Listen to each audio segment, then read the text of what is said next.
Senhor, professor, professora da Escola Bíblica Dominical. Nós somos da IEADERN, Assembleia de Deus no Rio Grande do Norte. Eu me chamo Ingrid Carvalho, sou superintendente na Escola Bíblica. Estou aqui com a nossa irmã Ruth, que é pedagoga, professora na Escola Bíblica. Paz do Senhor, irmã Ruth. Paz do Senhor. Estamos aqui hoje para trazer uma dica pedagógica, uma dinâmica para você, professor, utilizar na sua classe de jovens da escola dominical, na lição de número 5, que tem por título A Falácia da Teologia Progressista. E os objetivos desta lição é elencar as principais características da teologia progressista, mostrar a visão bíblica sobre a verdade em que Cristo é o centro e apontar as consequências da teologia progressista para a fé cristã. Essas lições de jovens estão super necessárias, né? Muitos assuntos aí que realmente precisa de estudo, né? Para que eles possam refletir.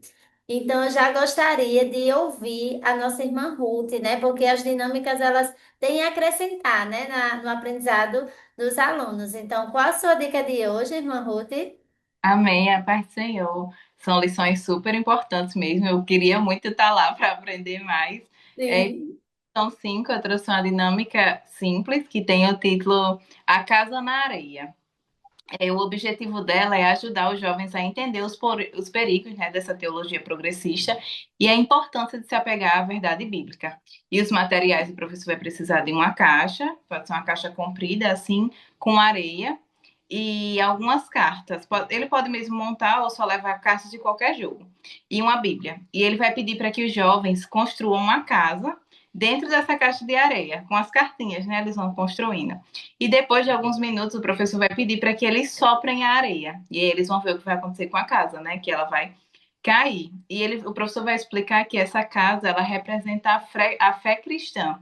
E a areia representa as ideias contemporâneas, né? Que é justamente essa teologia progressista, que tenta se adaptar mais ao contemporâneo. E ela busca enfraquecer, né, a autoridade das escrituras. O professor vai ler lá em Mateus, capítulo 7, versículo 24 ao 27, e explicar que a casa construída na rocha, né? Ele vai trazer aquele versículo que todos nós conhecemos, é a única que pode resistir à tempestade, né? E a rocha é a palavra do Senhor. E ele também pode ler lá em Timóteo, capítulo 3, versículo 16, e explicar que a Bíblia é a fonte de toda a verdade e sabedoria da fé cristã.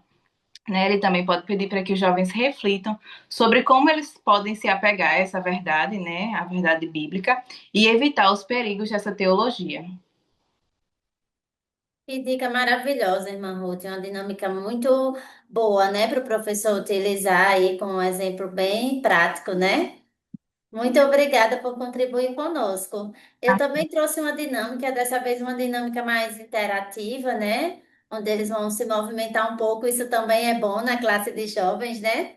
E o título da dinâmica é Central ou Deslocado. O objetivo é mostrar que Cristo precisa ser o centro da verdade, né? Que é o que a teoria progressista não quer mostrar para a gente, né? Pensa ao contrário. E ela vai ajudar os jovens a perceberem que quando o evangelho é distorcido de forma sutil, que muitas vezes isso acontece nesse tipo de teoria, né? E trabalhar o ensino, né, de provérbios, você pode utilizar, por exemplo, né? E Gálatas 1. E aí você pode, como é que vai funcionar essa dinâmica? Primeiro você vai montar a cena, né? Coloquei aqui montando a cena. Você vai precisar de três voluntários. Um será Cristo, o outro será a verdade e um será o ser humano. Então vão ser três voluntários: Cristo, a verdade, a Bíblia, né? E o ser humano. E você vai posicionar assim: você vai colocar Cristo no centro, a verdade ao lado de Cristo e o ser humano à frente, olhando para Cristo. E aí você vai fazer a primeira pergunta. Você vai perguntar para o restante do grupo, né? Essa cena representa o evangelho verdadeiro? Aí eles vão dizer o quê? Que sim, né? Cristo no centro, a verdade e o ser humano olhando para Cristo. Então você vai dizer: Cristo está no centro, a verdade vem dele e o ser humano se orienta por ele, né? O ser humano vai estar olhando porque vai estar sendo orientado. E aí você vai começar agora a parte interativa, né? Você vai começar a mudar os voluntários de posição, né? Isso para eles gera um impacto visual, né? Que isso é muito importante na dinâmica. E aí você pode sugerir a primeira situação. Você coloca o homem no centro, o ser humano, e afasta de Cristo. E aí você pergunta, e agora, o que mudou? Né? Aí eles vão responder, você pode dizer, agora a verdade gira em torno do homem. E aí você vai conectar isso com essas ideias modernas, né? Que é isso que essas ideias modernas trazem. Que o homem, ele pode, né, decidir, ele pode fazer da forma que ele quiser. Você também pode fazer várias adaptações, né? Conforme você aí, professor, pensar para a sua sala de aula. Você pode também deixar Cristo no centro, mas pedir para o grupo sugerir coisas para acrescentar. Exemplo, opinião, cultura, sentimento. Você vai deixar eles utilizarem a criatividade deles, tá certo? Qual o objetivo final dessa dinâmica? Inclusive, você pode também colocar o jovem que representa Cristo distante, né? Que é para eles perceberem que quando, né? O que que acontece quando Cristo deixa de ser o centro?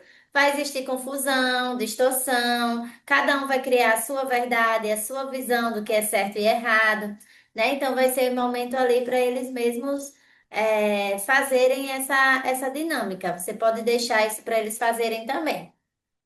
E aí você vai pedir, né? Um momento bem importante da dinâmica é que você vai pedir para que todos olhem para a cena bagunçada, né? A última cena que você formar e diga: isso é o que acontece quando o evangelho deixa de ter Cristo no centro, né? Então você vai mostrar para eles que quando Cristo não é o centro, várias verdades, até de formas sutis, podem aparecer e confundir a mente deles. Então eles têm que deixar sempre Cristo ser o centro, a palavra de Deus sempre ao nosso lado e a gente olhando para Ele, nos guiando e nos orientando, né? Então é uma dinâmica mais visual, né? Para os jovens refletirem. Então essa é a minha dica de hoje, certo? A dinâmica. Ah, você tem mais algo a acrescentar, irmã Ruth? Não, muito obrigada. Então, nós desejamos para você, professor, uma excelente aula. Continua nos acompanhando aqui para mais dicas no nosso podcast e a paz do Senhor Jesus.